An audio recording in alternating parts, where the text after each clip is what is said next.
வந்து அடிப்படையில் சமையல் கலைஞர், திரைக்கலைஞர். நீங்கள் வந்து சர்வதேச அளவில் நடக்கக்கூடிய எத்தனையோ உணவு திருவிழாக்கள்ல இருந்து பெரிய பெரிய வீட்டு விசேஷங்கள்ல இருந்து பிரதமருக்கு சமைச்சு போடுறதுலேருந்து பிரபலங்களுக்கு சமைச்சு போடுறதுலேருந்து அவருடைய உணவு வகைகள் வந்து ரொம்பவும் பிரசித்தி பெற்றது. இந்த மாதிரி ஆட்களுக்கு சொத்து வந்து ஒரு பெரிய பிரச்சனை. அங்கே பல கோடி ரூபாய்க்கு அவர் இவ்வளோ பெரிய ஃபேமஸான கேட்ரிங் நடத்துகிறாரு, சினிமா ப்ரொடியூஸ் பண்ணுறாரு, கோடிக்கணக்கான ரூபா சம்பாதிக்கிறாரு. அவரை நம்பி பல குடும்பங்கள் இருக்கு. அப்போ அவங்க என்ன செய்வாங்கன்னா, இந்த மாதிரி வலைக்குள்ள விழக்கூடாதுங்கிறது சரியானது. அப்போ நடைமுறையில் வந்து என்னன்னா, ஒன்றும் மனசாட்சி கட்டுப்படணும், இல்லை சட்டத்துக்கு கட்டுப்படணும். இவர் டிஎன்ஏ கட்டுப்பட்டுக்கான்னு நினைக்கிறேன், அவ்வளோதான். வேற ஒன்றுமே கிடையாது. அந்தரங்கமான விஷயங்கள் மேல அது வந்து கண்ணாடி மாளிகைக்குள்ள இருந்து கல்லெறிகிறது. அந்தரங்க விஷயங்களுக்குள்ள பொது வெளியில போட்டு உடைச்சின்னு வச்சுங்க, மூலமா தீர்வே வராது. பல இடங்கள்ல கோவதாவங்கள்ங்கிறது இவங்க 2 பேருக்குள்ளதான். ஜாய்க்கும் மாதம்பட்டி ரங்கராஜுக்கும் சண்டை. குழந்தையோட யாருக்கும் சண்டை கிடையாது. குழந்தை என்ன பார்க்க முடியாது, அது தெரியாது என்ன நடக்குது, எதுக்கு சண்டை போடுறாங்க, எது கோர்ட்டுக்கு போனாங்க, டிஎன்ஏன்னா என்னன்னு குழந்தைக்கு தெரியுமா? அதனால பாதிக்கப்பட்ட பெண் வந்து அவங்க ஒரு கோபத்தில் செய்யும் போது எமோஷனலாக ஒரு முடிவு எடுக்கும்போது இவருக்கும் அதே மாதிரியான எமோஷனல் இருக்குல்ல. அதனால அவருக்கு வந்து அவர் இமேஜை பாதுகாக்க முடியலைங்கிற கோபம் அவருக்கு இருக்கும். தன்னையே பாதுகாக்க முடியலை, தான் குழந்தைய பாதுகாக்க முடியலைங்கிற கோபம் அவங்களுக்கு இருக்கும். மொத்தத்தில் கோர்ட்டும் சயின்ஸ் தான் காப்பாற்றிருக்கு.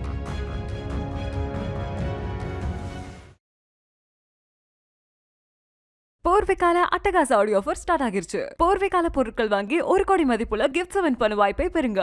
கிங் டிவி நேயர்களுக்கு வணக்கம். இன்றைய சிறப்பு நிகழ்ச்சியில் நம்முடன் இணைந்திருக்கிறார் மூத்த பத்திரிகையாளர் ராஜகம்பீரன் அவர்கள். வணக்கம் சார். வணக்கம். எப்படி இருக்கீங்க? அதாவது முற்று பெறாத ஒரு கேஸ் அப்படின்னு பாத்தீங்கன்னா மாதம்பட்டி ரங்கராஜ் ஜாய் கேஸே உலகத்துல கிடையாது. நான் உண்மையா கண்டிக்கிறேன் அவங்கள. ரொம்ப நாட்களா இழுத்து நீதியே கிடைக்காது எனக்கு அவ்வளவுதான் அப்படின்னு முடிய போற சமயத்துல இப்ப மாதம்பட்டி ரங்கராஜ் அவர்கள் ராகா என்னோட பையன்தான், நானே என்னோட பொறுப்புகளை ஏத்துக்கிறேன், அதை அன்போட ஏத்துக்கிறேன் அப்படின்னு சொல்லியிருக்காரு சார். இது எப்படி பாக்க மகிழ்ச்சியான விஷயம், வரவேற்கத்தக்க விஷயம். நீங்க செலிபிரிட்டியே ஒரு பெரிய கொண்டாட்டத்துக்குரிய கலைஞனாக இருப்பவர். அவர் வந்து அடிப்படையில் சமையல் கலைஞர், திரைக்கலைஞர்.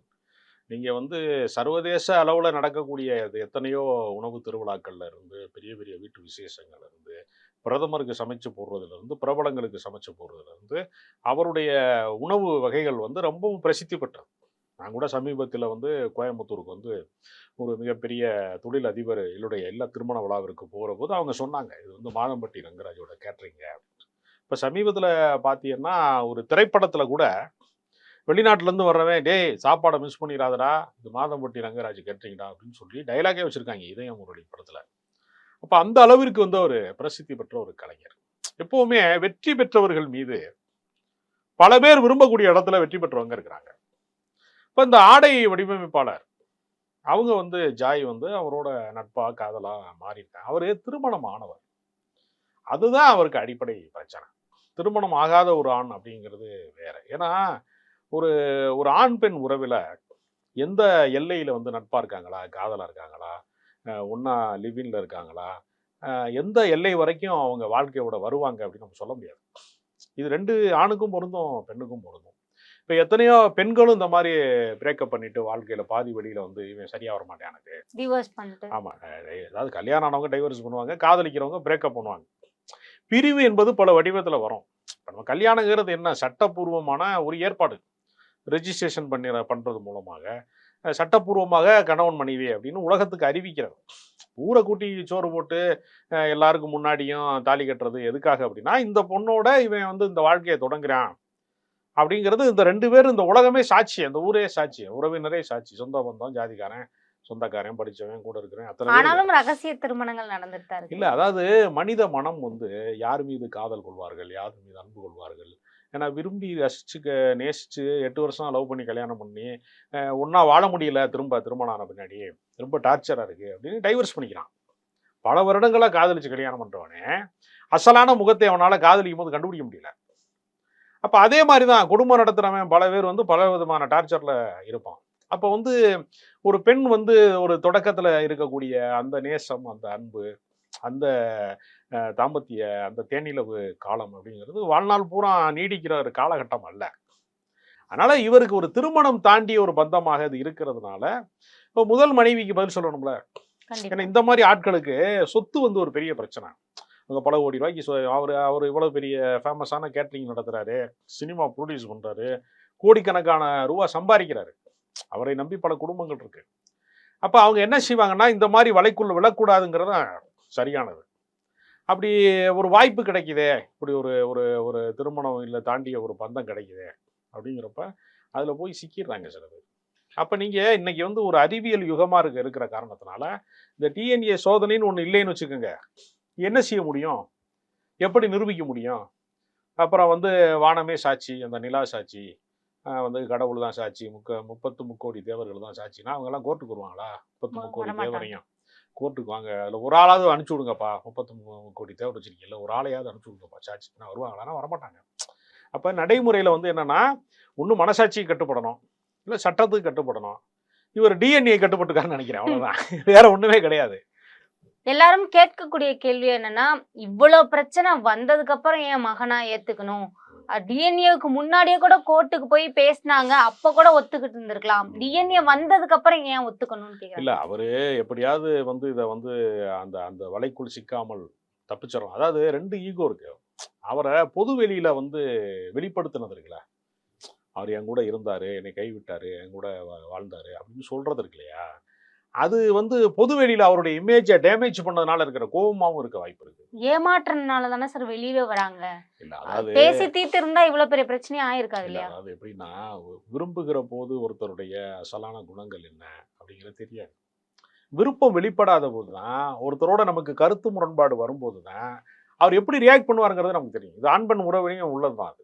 நீங்க நேசிச்ச காதலியா இருந்தாலும் காதலனா இருந்தாலும் அவனுடைய மறுபக்கம்னு ஒண்ணு இருக்குல்ல. பிடிச்ச பெண்ணை வந்து தேவதைன்னு சொல்லுவான், பிடிக்கலைன்னா அவளை வந்து பாலியல் ரீதியான சொற்களால் அவமானப்படுத்திடுவான் மனுஷன். அது வந்து இயல்பான ஒன்று.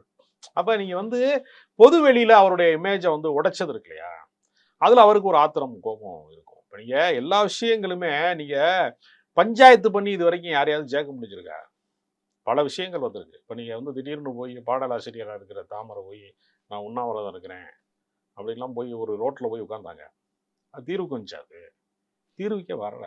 நீங்கள் அந்தரங்கமான விஷயங்கள் மேலே, அது வந்து கண்ணாடி மாளிகைக்குள்ளேருந்து கல்லெறிகிறது மாதிரி அந்தரங்க விஷயங்களுக்குள்ள பொது வெளியில் போட்டு உடைச்சின்னு வச்சுங்க, மூலமாக தீர்வே வராது பல இடங்கள்ல. இப்போ வந்து இந்த குழந்தை இருக்கிறதுனால தான் இந்த பிரச்சனை தீர்ந்துருக்கு.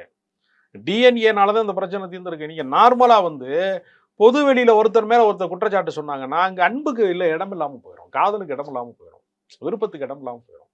அதனால பொதுவெளிக்கு கொண்டு வர வச்சது மாதம்பட்டி தானே சார்? இல்லை இல்லை நம்ம அதை சொல்கிறோம். அவங்களுக்குள்ள என்ன நடந்துச்சு, அதாவது இது தனிப்பட்ட வாழ்க்கைக்குள்ள அவங்களுக்குள்ள என்ன முரண்பாடு எந்த புள்ளியில் தொடங்குச்சு நமக்கு தெரியாது. இப்போ சில பேர் என்ன சொல்லுவாங்க, இவர் சொத்துக்கு ஆசைப்பட்டு கல்யாணமான வேண்டு தெரிஞ்சு இவங்க தான் ட்ரை பண்ணியிருக்காங்க அப்படின்னு அவங்க தரப்பில் சொல்லுவாங்க. இப்போ இவர் வந்து என்ன நினச்சிருப்பாரு, கொஞ்ச நாள் அவங்களோட இருந்துட்டு நம்ம தப்பிச்சிடலான்னு இவர் நினச்சிருப்பாரு. இது தொடர வேண்டும்னு இல்லாமல் சில பேர் ஒரு ஆஃப் த ரெக்கார்டாக வந்து சில விஷயங்கள் வந்து திருமண பந்தம்னு உலகத்துக்கு சொல்லாமலே சில பேர் வாழ்வாங்க. அப்படி அப்படி நிறைய நடந்திருக்கிறது. முன்னாடிலாம் என்ன செய்வாங்கன்னா, இல்ல தெரியக்கூடாதுன்னு ஆசைப்பட்டிருந்தா கோவில்ல கல்யாணமே பண்ணிருக்க மாட்டார் இல்லையா? அதாங்க அவர் நினைச்சது என்னன்னா, வீட்டுக்கு தெரியாம இருக்கணும்னு நினைச்சிருப்பாரு. ஊடகத்துக்கு வரைக்கும் வரும், ஊர் உலகத்துக்கே தெரியும். இப்போ நீங்க கல்யாண பத்திரிக்கை அடிச்சா எவ்வளோ பெரிய விஐபியா இருந்தாலும் ஒரு 1000 பேருக்கு 2000 பேருக்கு 5000 பேர் கொடுப்பீங்களா? அதிகபட்சம் போனால் கொடுக்க முடியாது, அதுக்கு மேலே ஒரு 1000 பேர் கொடுக்கலாம். நீங்க வந்து இந்த மாதிரி பஞ்சாயத்தை வந்து நீங்க தினசரி பத்திரிகையில அடிச்சா கோடிக்கணக்கான பேருக்கு போயிருது, கல்யாண பத்திரிக்கை ஆயிரக்கணக்கான பேருக்கு போகுது. இந்த மாதிரி பஞ்சாயத்து ஆச்சுன்னா அது எப்படி என்ன மாதிரியான விஷயங்கிறது பத்தியா எழுதுறது, இந்த மாதிரி ஊடகங்கள்ல பேசுறது, காட்சி ஊடகங்கள் வழியாக கோடிக்கணக்கான பேரை போய் சேருது. அப்ப அவர் வந்து என்ன நினைச்சிருப்பாருன்னா, இது ஒரு மறைமுக வாழ்க்கையா வாழ்ந்திருக்கணும்னு கூட நினைச்சிருக்கலாம். அவருடைய திட்டம் என்னன்னு நமக்கு தெரியாது. இவங்க பொதுவெளிக்கு வருவாங்க ஒரு நாள், இன்ஸ்டாகிராம்ல வந்து அது வைரல் ஆகும், சோசியல் மீடியால டிஸ்கஸ் ஆகும், இது வந்து பொதுவெளியில போட்டு உடைப்பாங்க அப்படின்னு ஒரு இடத்துல அதை வந்து விரும்ப மாட்டாங்க. ஏன்னா அவரு இந்த இந்த இந்த உயரத்தை அடைஞ்சிருக்காருல, ஒரு புகழ்மிக்க மனிதரா இருக்காருல்ல, ஒரு சமையல் கலைஞரா, திரைக்கலைஞரா, ஒரு மதிக்கத்தக்க இடத்துல இப்ப இருக்காரு. இந்த குழந்தையை ஏத்துக்கிட்டது கூட அவரோட புகழுக்கு பாதிப்பு வரும், கம்பெனில நஷ்டம் வரும் அப்படின்னு ஒரு தரப்பினர் பேசிட்டு இருக்காங்களே சார். அப்படி கிடையாது. அது அறிவியல் பூர்வமா நிரூபிக்கப்பட்டுச்சுன்னா சட்டத்துக்கு உட்பட்ட ஒரு ஜெயிலுக்கு போக முடியாது. இல்லைன்னு சொல்றது மூலமா ஒரு தண்டனைக்குரிய குற்றவாளி ஆயிடுவார். அது உண்மையான காரணம் இல்லை. அது ஒரு குழந்தை பூமிக்கு வர்றது அப்படிங்கிறது அது வந்து ஒரு அதிசயம். உலகத்துல வந்து பல அதிசயங்கள்ல ஒன்று. ஒரு பூமிக்கு ஒரு புதிய ஒரு ஒரு உயிர் வருது, அது நம்ம மூலமா வருது, தன் மூலமா வருது அப்படின்னு ஒருத்தன் வந்து சொன்னா, அது கொண்டாடுறதுங்கிறது மனித இயல்பு அது. அதை நம்ம வந்து கொச்சைப்படுத்த வேண்டிய அவசியம் கிடையாது. கோவதாவங்கள்ங்கிறது இவங்க 2 பேருக்குள்ள தான்.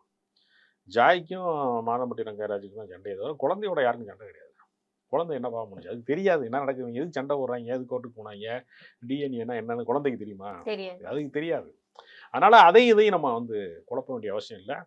ஒரு நல்ல முடிவு தான். நான் வந்து அதை வரவேற்கிறேன். நான் இந்த முடிவை வந்து ஒரு கோர்ட்டுக்கு போய் டிஎன்ஏ சோதனைக்கு போவதற்கு முன்பே கூட அவர் வந்து இதை விரும்பி ஏற்றுக்கொள்ளணும். அதை வந்து அவரே முடித்து வைக்கணும் அந்த பிரச்சனையை அப்படின்ட்டு நானே கூட பலமுறை பேசியிருக்கேன். ஆனால் அதை தாண்டி ஏன் இந்த இடத்துக்கு போச்சு அப்படின்னா, அவர் தரப்புல பல பேர் இருப்பாங்கல்ல, அவருக்கு சட்ட ஆலோசகர் இருப்பாங்க, அவருக்குன்னு ஒரு ஏற்கனவே முறைப்படி ஆன திருமணம் ஒன்று இருக்கு, அவங்க ஒத்துக்கிற மாட்டாங்க. அதனால அவங்களுக்காக தான் இந்த பஞ்சாயத்து நடந்துச்சு நான் நினைக்கிறேன். முதல் மனைவியை ஒத்துக்கொள்ள மாட்டாங்க, ஏற்க மாட்டாங்க, அவங்க குடும்பம் ஏத்துக்கிறாரு அப்படின்னு ஒரு பஞ்சாயத்து இருக்குல்ல, அதுக்காக தான் இந்த வில்லங்கமே நடந்திருக்கு. இப்ப ஒழிய வேண்டிய அவசியம் இல்லையா? இப்ப முதல் மனைவி ஒத்துட்டு இருப்பாங்களா? ஏன்னா இப்பயும் சட்டத்தின் பிடியில மாட்டிக்கிட்டாங்க, அப்படிதான் பார்க்கணும். ஒத்துக்கிட்டாங்கன்னு சொல்றது இருக்கு இல்லையா? மனைவியே சட்ட மாணவியா தான் இருக்கு. இல்லைங்க, நீங்க வந்து சட்டப்பூர்வமாக ஒரு குழந்தையை வந்து டிஎன்ஏ சோதனையில் அவருடையன்னு சொன்னதுக்கு பின்னாடி சட்டத்துக்கு விரோதமாக ஒரு வாழ்க்கையை வாழ முடியாது. ஏன்னா அவருக்கு வந்து அவர் திருமண விழாக்கள்ல தான் அதிகமான அவங்களுடைய சமையல், அவங்களுடைய கேட்ரிங் வந்து ஓடுது. இப்போ அவரே ஒரு தவறான முன்னுதாரணமாக ஆயிடக்கூடாதுல்ல. நீங்கள் வந்து ஒரு ஒரு குழந்தைக்கு வந்து யார் தகப்பேன் அப்படிங்கிற விஷயம் இருக்கு இல்லையா, அது வந்து ஒரு சந்தேகத்துக்குரியதாக மாறக்கூடாது. அதை விட ஒரு அவமானகரமான விஷயம் அந்த குழந்தைக்கு எதுவுமே இல்லைல்ல. ஒரு பெண்ணை அவமதிக்கிறது தானே. அதனால ஒரு காலகட்டம் வரைக்கும் நமக்கு வந்து காதல் இருந்தது, ஒரு காலகட்டம் வரைக்கும் நம்பிக்கை இருந்துச்சு, ஒரு காலகட்டத்தில் இல்லாமல் போயிடுச்சு. காதலிச்சு கல்யாணம் பண்ணுறவங்க கூட காதலோடே இருக்க மாட்டாங்க, திரும்ப சண்டை போடுவாங்க, பேசாமல் இருப்பாங்க, பிரிஞ்சு போயிடுவாங்க. அதனால அதை நம்ம நீடிக்கும் போதுதானே பிரச்சனையா ஸ்டார்ட் ஆகுது. எப்படி அந்த சண்டை நீடிக்கும் போதுதானே பிரச்சனையே ஸ்டார்ட் இல்லை, அது எவ்வளவு காலம் நீடிக்குன்னு யாருக்கு தெரியும்? மனிதனோட ஈகோங்கிறது எப்படி வைராக்கியமா இருப்பான், சில பேர் பிடிவாதமா இருப்பான், விட்டு கொடுக்குற தன்மை இல்லாமல் இருப்பான். அது வந்து ஆண் பெண் 2 பக்கமே உள்ள பிரச்சனை. அது வந்து வெறுமனே வந்து கோர்ட்னால தீர்க்கிற பிரச்சனை இல்லை, உணர்வு சார்ந்த பிரச்சனை. திரும்ப அவங்கள நேசிக்க முடியுமான்னு ஒரு கேள்வி இருக்குல்ல. என்னைய போலீஸ் ஸ்டேஷன் கூப்பிட்டு போனா, கோர்ட்டுக்கு இழுத்தா, என்னைய வந்து தெருப்புறம் வச்சு நார் அடிச்சாங்க, சோசியல் மீடியாவில் போட்டு என்னைய பேரை கெடுத்தாங்க அப்படிங்கிறப்போ ஒரு வெறுப்பு உருவாயிரும்ல. அதனால இது வந்து வெறுமனே பகிர்ந்தாங்க, ஆமா, அந்தரங்கமான புகைப்படங்களை பகிர்ந்தாங்க அப்படி சொல்லும் போது அப்ப வந்து அவருக்கு வந்து அது ஒரு மன அழுத்தத்தை தரும். அதனால பாதிக்கப்பட்ட பெண் வந்து அவங்க ஒரு கோபத்துல செய்யும் போது, எமோஷனலா ஒரு முடிவு எடுக்கும் போது, இவருக்கும் அதே மாதிரியான எமோஷனல் இருக்குல்ல. அதனால அவருக்கு வந்து அவர் இமேஜை பாதுகாக்க முடியலைங்கிற கோபம் அவருக்கு இருக்கும், தன்னையே பாதுகாக்க முடியலை, தன் குழந்தைய பாதுகாக்க முடியலைங்கிற கோபம் அவங்களுக்கு இருக்கும். மொத்தத்துல கோர்ட்டும் சயின்ஸ் தான் காப்பாத்திருக்கு. டிஎன்ஏன்னு ஒரு அறிவியல் இல்லைன்னா இந்த பஞ்சாயத்து இன்னும் ஓடிக்கு தான் இருக்கும், முடிவுக்கே வராது. இப்ப நீங்க சொன்ன மாதிரி ஜாய் கிறிஸ்டல்டா மேல மாதம்பட்டிக்கு நம்பிக்கை தன்மை இல்லைன்னு எடுத்துக்கலாமா சார்? ஏன்னா டிஎன்ஏ டெஸ்ட் ரிசல்ட் வந்ததுக்கு அப்புறம் தான் என் மகன் அப்படின்னு சொல்லியிருக்காரு. அதற்கு ஜாய் கிறிஸ்டாவை நம்பல அப்படின்னு எடுத்துக்கலாம். அப்படி கிடையாது, பொது வெளிக்கு வந்ததுனால உள்ள கோபம். நம்பலைன்னா எப்படி வாழ்ந்துருப்பாரு? நம்பினா தானே ஒருத்தரோட வாழ்க்கை பயணம். ஏன்னா திரைத்துறையில இருக்காங்க. அப்படி இல்லை, அது வந்து இவரும் திரைத்துறையில தானே இருக்காரு. இவர் மட்டும் என்ன விஞ்ஞானியாக இருக்காரு, சயின்டிஸ்டாக இருக்காரு? அப்படி கிடையாது, இவரும் சினிமா நடிகர் தான். சினிமாவில் இருக்கக்கூடிய பெண்கள் எல்லாருமே ஒழுக்கம் கெட்டவர்கள், தவறானவர்கள் அப்படிங்கிறது ஒரு பொய், அது உண்மை கிடையாது. அப்படிலாம் இல்லவே இல்லை. பெரும்பாலான பேர் அவங்க ஒரு கலைஞர்கள். இப்போ பல பள்ளிக்கூடத்துக்கு ஆசிரியராக வேலைக்கு போகிறாங்க, போலீஸ் வேலைக்கு போகிறாங்க, தொலைக்காட்சி நிலையங்களில் மேக்கப் அசிஸ்டண்ட்டாக வேலை செய்கிறாங்க, தொகுப்பாளராக வேலை செய்கிறாங்க, செய்தி வாசிப்பாளராக வேலை செய்கிறாங்க. அது மாதிரி இது ஒரு சினிமாங்கிறது ஒரு ஷூட்டிங் ஸ்பாட்டுக்கு போகிற ஒரு தொழில். அது எங்கோ வந்து ஒரு 100% எல்லா இடங்கள்லையுமே ஆண் பெண்ணுக்கான அந்த காதலோ அல்லது தனிப்பட்ட விருப்பங்களோ ஏதோ ஒரு லிவினோ ஏதோ ஒன்று நடக்கும்.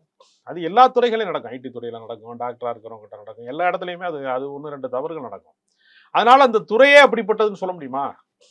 ஐடியில் வேலை செய்கிற அத்தனை பெண்களுமே வந்து ஒரு யூரோப்பியன் கல்ச்சரில் தான் வாழ்கிறாங்க அப்படின்னு நம்ம சொல்ல முடியாதுல்ல. அது வந்து பொதுவானது அல்ல.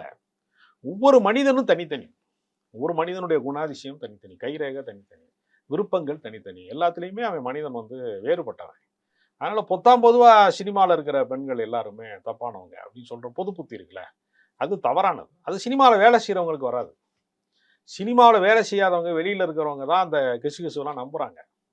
சினிமாவில் பணிபுரிந்தவர்களுக்கு தெரியும் அப்படிலாம் வந்து நிகழ்வதற்கு சாத்தியம் குறைவு.